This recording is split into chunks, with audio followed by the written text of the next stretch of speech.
هر وقت میخوایم به این بپردازیم عوامل دشمن وارد میشن. خب حالا این به چه دردتون میخوره؟ این چیز هسته‌ای خب آشوب برانگیزه، کشورهای دیگه حساس میشن. خب چرا حساس میشن؟ هسته‌ای استاندارد صنعتی ما رو بالا میبره.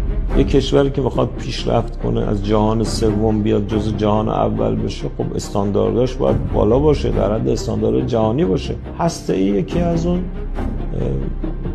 قسمت‌های از علم و فناوری است که میاد استانداردها رو بالا میبره، دقت اندازه‌گیری رو بالا میبره. آیا مردم ایران نمیخوان ما به فضا دست پیدا کنیم؟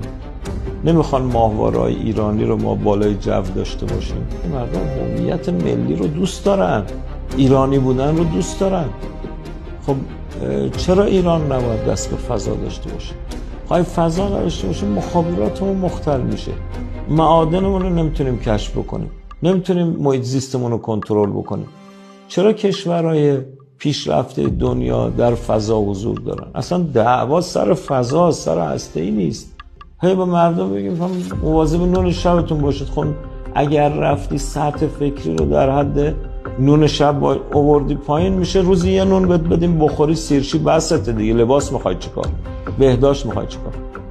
مردم ایران متمدن بودن از بدو تاریخ و سهم داشتن در رشد علمی بشر، در رشد فکری بشر. ما چرا باید اینو از مردم ایران بگیریم بیاریم در حد حالا مثلا رادیو دارو بیاریمش پایین، مثل شهادت فخری‌زاده که در حد کیت کرونا آوردیمش پایین؟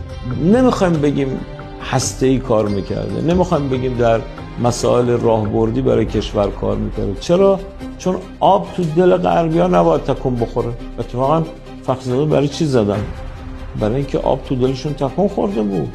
شما اگه ماهواره بخواید بالای جو نگه دارید، این ماهواره ها کجا باید سخت سازی پرتویی بشن؟ هسته‌ای این کار میکنه. یعنی راکتور داشته باشی تو کشور، اجزای ماهواره تو همینجا تست میکنه. با راکتور انرژی هم تولید میکنه، برق هم تولید میکنه. خب مگر ما برق نیاز نداریم؟